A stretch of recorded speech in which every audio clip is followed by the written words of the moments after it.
Monster Hunter Wilds just came out, and I just started playing it as a complete noob. In this video, I'll give you my impressions of the game after 20 hours. I have never played any of the other games in the series, and actually, I had little idea on what kind of game Monster Hunter is. Like I said, I'm a complete noob.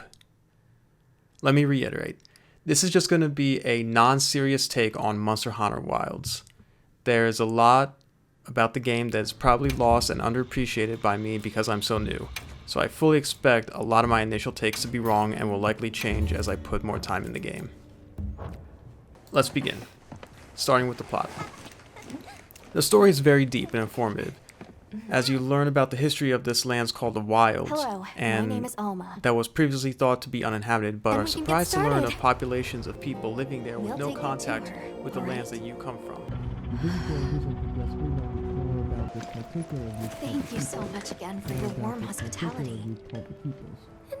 Visit villages and progressively learn more about this particular What group called came? the peoples. One of the things that was chasing Visit you earlier? villages and progressively learn visit villages and progressively learn more about this particular This is a group pretty well called the protected. peoples. Visit villages and Yeah, I play Monster Hunter for the plot.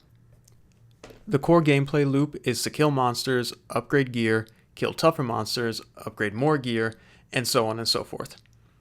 And it's actually pretty fun because of the constant feeling of progression. Each monster is basically a boss fight that takes you around from area to area as you chase the monster as it runs away periodically. There are no fluff mobs to waste your time with, which is very nice. Sometimes there are small monsters around, but they don't get in the way too much. They're really more there just for ambiance.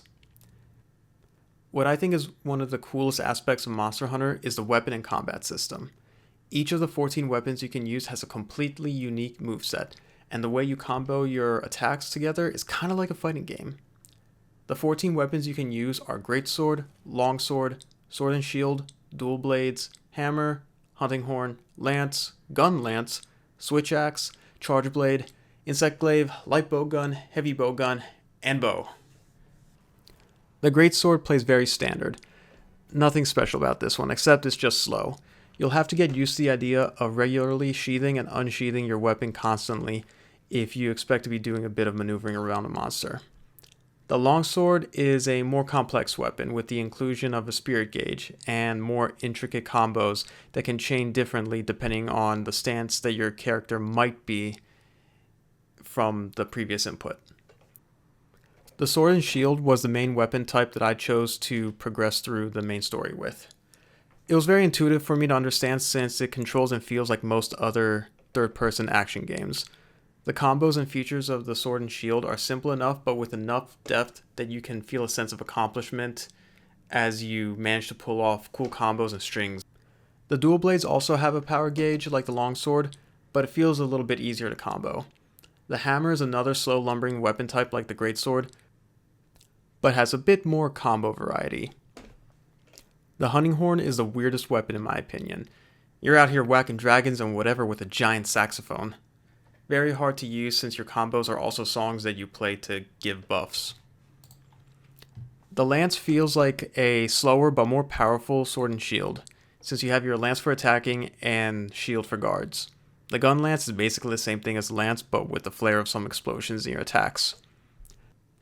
The Switch Axe is a sword that can turn into an axe, so you have a high mobility medium damage moveset combined with a low mobility high damage moveset, almost like a combination of the Greatsword and Longsword. I don't really see the appeal of the Switch Axe when you could just use the actual Greatsword and actual Longsword, but could be my noobishness showing and there's more depth I haven't seen yet. The Charge Blade is just like the Switch Axe, except it combines elements of the Greatsword and Sword and Shield. Same conclusion, I'd rather just use the other weapons. The Insect Glaive is another unique weapon type, in the sense of one of these things is not like the others, like the Hunting Horn. This weapon allows you to control an insect called a kinsect that you utilize during your attacks and combos. When I tried it, it actually was pretty fun because you're able to vault yourself in the air and dance around a monster with a bunch of aerial attacks while sending your bug friend to do whatever.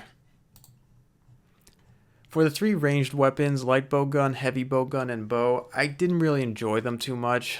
The hits weren't as satisfying, and despite being ranged, I still found myself having to engage the monsters in relatively close proximity, closer than what I would expect for a ranged weapon. I felt this way for the bow especially.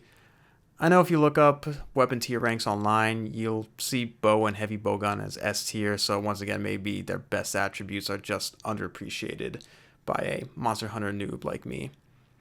One important thing to know about Monster Hunter is that the main storyline quests really are just one long tutorial, and that Monster Hunter truly begins with the endgame content. When you reach high rank, that's when you're able to fight the tempered monsters and can craft Ardian gear. To finish the main story and unlock the endgame content, you'll need to complete the first 3 chapters completely. Though I would recommend you play through the first mission of chapter 4. That's when your hunter rank cap is increased significantly. That way, as you do optional hunts, all your experience is going right back to increase your hunter rank without any effort lost. Lastly, I should talk about optimizing the performance for this game, because it was a headache for me and will likely be the same for you. When the game starts and automatically sets your graphical settings for you, go ahead and redo all that manually. Unfortunately, that will be necessary. This was my game without my manual optimization, and here it is after. Thanks for listening. This is just an initial impressions video. I expect I'll do more Monster Hunter content in the future. Let me know in the comments if there's any topics you guys are interested in.